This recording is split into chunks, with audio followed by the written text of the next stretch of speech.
Selamat pagi anak-anak. Pagi, Pak. Oke, sebelum kita mulai pembelajaran pada pagi hari ini, silakan cek kebersihan kelasnya apakah sudah bersih. Alhamdulillah, Pak. Kalau sudah bersih, silakan pada ketua kelas untuk memimpin doa. Siap. Siap. Doa dimulai.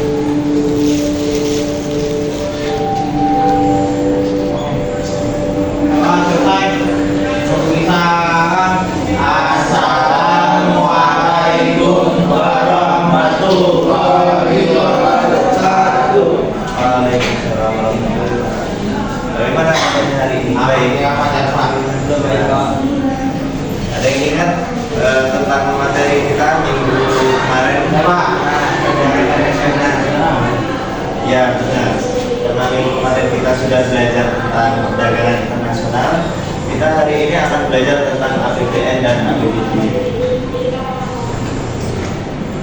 Nah, di sini untuk model pembelajarannya sendiri kita menggunakan pendekatan scientific learning dengan model pembelajarannya itu role play.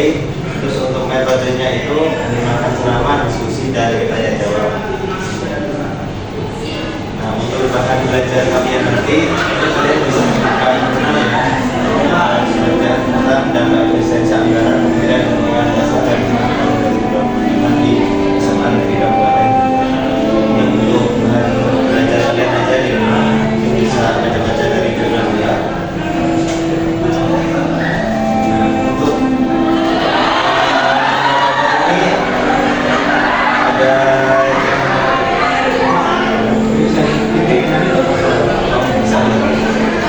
silakan tulis gambar pertama. Itu ada subsidi BBM, Pak, kalau nggak salah. Ini Pak. Terus untuk gambar kedua, Gue itu kartu Indonesia Sehat atau yang kena KIS. oh gitu ya. Ini yang punya yang paling kalau nggak salah Pak Jokowi, Pak. Oh baca dari.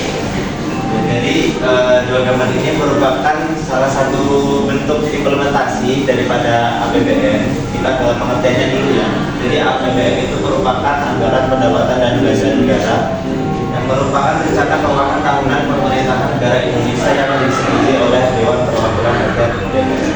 Terus untuk APBN tersebut itu berisi daftar sistematis dan rinci yang memuat rencana penerimaan dan pengeluaran negara selama 1 tahun anggaran dari tanggal 1 Januari sampai 31 Desember.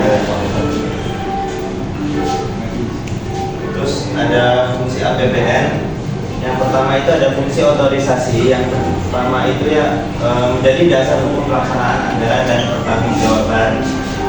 Jadi APBN itu nggak bisa asal-asalan, itu sudah ada dalam hukumnya dan ada pertanggungjawabannya kepada masyarakat. Terus untuk fungsi perencanaan sendiri yaitu sebagai pelaksanaan kegiatan. Jadi sebelum kita melaksanakan APBN kita harus merencanakan dulu apa yang perlu kita beli, uangnya itu seperti apa, dimulainya kita melaksanakan dulu sebagai nanti untuk pedoman pada saat kita pelaksanaan di lapangan. Terus untuk fungsi yang ketiga itu sebagai fungsi pengawasan, itu pedoman untuk menilai apakah sesuai atau tidak. Jadi setelah dilakukan perencanaan saat sudah pelaksanaan tersebut kita awasi, dievaluasi juga apakah sesuai dengan perencanaan yang ada di APBN tersebut. Terus yang keempat itu ada fungsi alokasi, yaitu pengarahan sumber daya untuk efisiensi dan aktivitas ekonomi, juga harus mengurangi pengangguran dan pemborosan sumber daya. Jadi fungsi APBN itu sebagai alokasi harus untuk mengelola sumber daya, terus biar aktivitas ekonomi itu berjalan lancar dan untuk mengurangi pengangguran juga. Terus untuk distribusi sendiri, yaitu kebijakan anggaran negara harus memperhatikan rasa keadilan dan kepatuhan. Jadi harus adil dan terus untuk ke-6 sendiri yaitu ada fungsi stabilisasi. Anggaran pemerintah menjadi alat untuk memelihara dan mengupayakan keseimbangan fundamental perekonomian. Terus di sini ada tujuan APBN, yaitu yang pertama memelihara stabilitas ekonomi dan mencegah terjadinya defisit anggaran. Di sini Bapak mau tanya, kenapa APBN itu perlu dijaga, Pak, agar tidak terjadi defisit anggaran? Jadi kalau ini saya itu APBN itu sangat dijaga ketat karena pertama sisi yang ada di PPT itu untuk menjadi stabilitas ekonomi, juga integrasi masyarakat dan apa sebagai penerimaan juga merupakan negara dalam rangka penanganan kesejahteraan serta penanganan sosial dan jadi itu sangat penting sih Pak agar apapun menjaga kestabilan itu dan juga agar tidak defisit tapi kalau ini yang defisit bisa kacau Ya. Tepuk tangan buat Rizky. Terus sekali ya, jadi APBN itu perlu dijaga tidak defisit itu biar ekonomi kita itu tetap stabil dan tidak bangkrut. Terus yang untuk yang kedua itu sebagai pedoman penerimaan dan pengeluaran negara dalam rangka pelaksanaan kegiatan kenegaraan serta peningkatan kesempatan presiden diarahkan pada peningkatan pertumbuhan ekonomi dan kemakmuran masyarakat. Selanjutnya itu ada sumber-sumber penerimaan negara. Yang pertama itu ada pajak. Pajak itu ada dari PPN, pajak penambahan nilai, terus pajak bumi dan bangunan, serta pajak penghasilan. Yang kedua itu ada penerimaan dalam pajak, diantaranya ada pengelolaan BUMN, penerimaan dan pemanfaatan sumber daya alam dan lain-lain. Terus yang ketiga itu ada penerimaan hibah, ada World Bank, Asian Development Bank dalam bantuan dana pendidikan dan pembangunan. Selanjutnya yaitu ada APBD, mungkin bisa dijelaskan gambar pertama. Kalau gambar pertama itu ada di sekolah, kalau yang kedua itu di Nah, jadi ini merupakan salah satu bentuk implementasi dari APBD. Itu merupakan beasiswa pendidikan seperti mungkin juga ada pembangunan sekolah, terus kayak pembangunan khusus juga. Jadi APBD itu merupakan singkatan dari anggaran pendapatan belanja daerah yang merupakan rencana keuangan tahunan daerah yang tertuang dalam APBD akan dibahas dan disetujui bersama pemerintah daerah dan DPRD, kemudian ditetapkan dengan Perda Daerah Mendagri nomor 13 tahun 2000. Terus untuk tujuan APBD sendiri itu yang pertama meningkatkan pembangunan daerah yang berkelanjutan, efektif, kompetitif dan terjangkau. Yang kedua yaitu mewujudkan pembangunan daerah yang adil, ramah lingkungan dan berbasis peran serta masyarakat yang tidak menciptakan rasa aman dan adanya penegakan keadilan. Yang keempat yaitu meningkatkan pelayanan kepada masyarakat. Yang kelima memperluas lapangan pekerjaan dan kesejahteraan masyarakat. Jadi tujuan APBD semua itu yaitu untuk mengelola anggaran yang ada di desa untuk kesejahteraan masyarakat dan lingkungan. Terus sumber-sumber penerimaan daerah sendiri ini yang pertama itu ada pendapatan asli daerah atau PAD, itu bisa dari pajak daerah, retribusi keuntungan atau laba dari pengelolaan BUMD. Terus yang kedua itu ada dana perimbangan, itu bisa dari dana alokasi dari APBN untuk daerah, diantaranya ada dana bagi hasil, dana alokasi umum dan dana alokasi khusus. Yang ketiga yaitu ada lain-lain pendapatan daerah, contohnya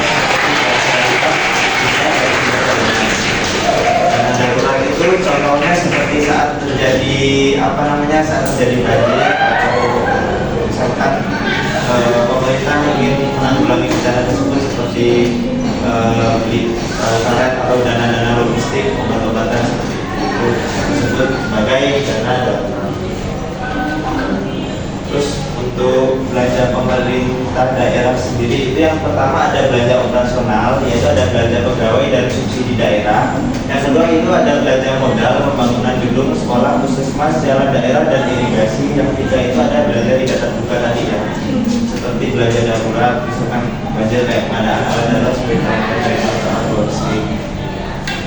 Terus untuk yang keempat itu ada belanja transfer. Pertama itu ada dana alokasi khusus dan untuk pembangunan sekolah, puskesmas atau infrastruktur lokal. Yang kedua ada dana bagi hasil dari pajak provinsi atau retribusi kabupaten atau kota, dana bantuan sosial, dana operasional sekolah dan dana penanggulangan bencana.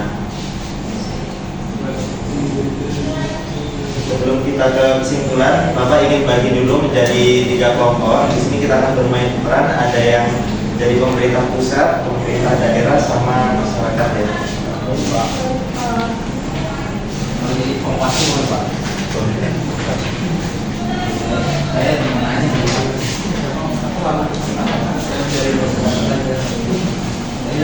kelasnya Pak. Iya, dari pengawasan. Yang baru Aku tuh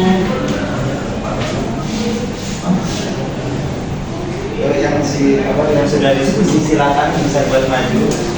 saya belum Pak. Baru mau minta doa. Nggak apa-apa ya Pak. Silakan duduk di sini. Ini di sini aja Pak. Di Pak.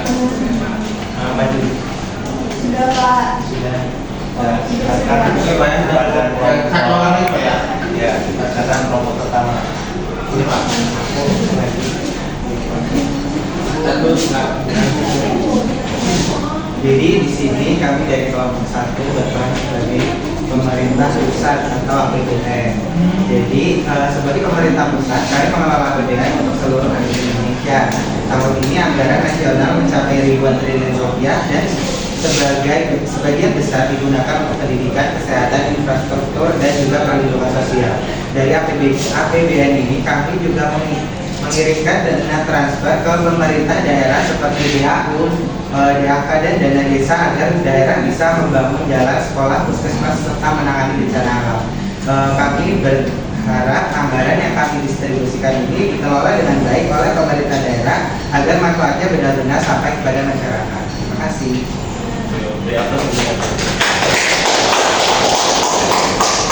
Silakan kepada kelompok 2. Kalian juga pemerintah daerah.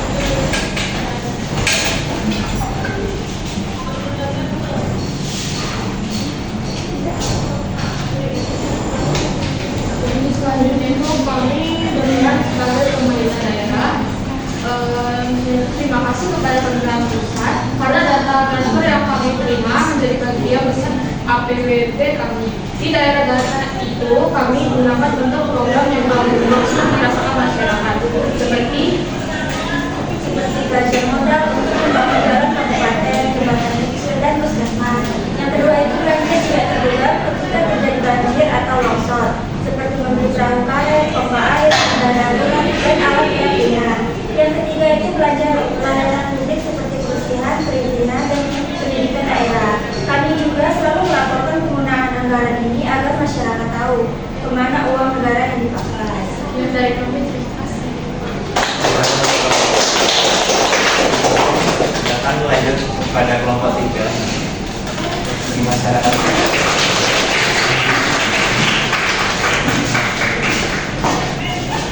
Baik, jadi kelompok 3 di sini kami berperan sebagai masyarakat. Kami sebagai masyarakat itu merasakan langsung hasil dari APBN dan APBD. Nah, dari APBN pusat itu kami mendapatkan bus sekolah, BPJS, dan subsidi listrik. Selanjutnya itu dari segi daerah, kami masyarakat merasakan yaitu yang pertama berjalan dengan lebih baik, terus apabila proses yang lebih lengkap, berbagai yang lain, dan penanganan cepat ketika terjadi banjir. Jadi kami berharap pemerintah pusat dan daerah terus bekerjasama karena kesalahan dalam mengelola baik, manfaatnya benar-benar kami rasakan. Dari kelompok 3, sekian terima kasih.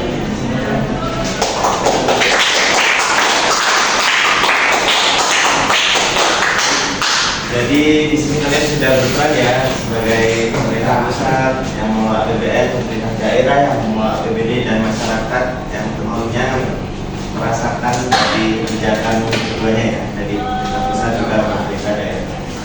Nah, di akhir kita menuju kepada kesimpulan, mungkin bisa kepada Catur untuk membacakan kesimpulan. Jadi APBN dan APBD adalah instrumen kebijakan fiskal untuk mengelola keuangan negara dan daerah, di mana APBN dikelola pemerintah pusat dengan sumber dari pajak nasional, PNBP, dan juga yang dialokasikan untuk program nasional seperti infrastruktur, pendidikan, kesehatan, subsidi, dan transfer ke daerah. Jadi seperti itu ya, dari APBN dan APBD merupakan instrumen kebijakan fiskal, di mana keduanya itu saling berkesinambungan dan juga berefek kepada masyarakat. Jadi tidak bisa salah-salah, karena juga ada hukum dan peraturan perundang-undangan yang mengatur tentang hal tersebut. Baik, paham anak-anak? Paham Pak. Nah, sekarang Bapak ada posdes, mungkin lewat Vivron. Nanti itu kerjanya di rumah saja ya. Enggak di ini aja Pak. Di rumah untuk ada tugas lainnya itu kalian buat resume di apa? Kalian mencari jurnal tentang APBN sama APBD, nanti kalian resume minggu depan ya ditunggu. Baik, kita akhiri pembelajaran pada pagi hari ini. Silakan kepada kelas untuk memimpin doa. Siap. Siap. Membaca doa dimulai.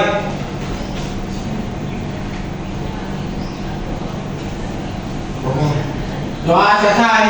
Memberi salam. Assalamualaikum warahmatullahi wabarakatuh. Waalaikumsalam warahmatullahi wabarakatuh. Terima kasih ya anak-anak. Terima kasih Bapak.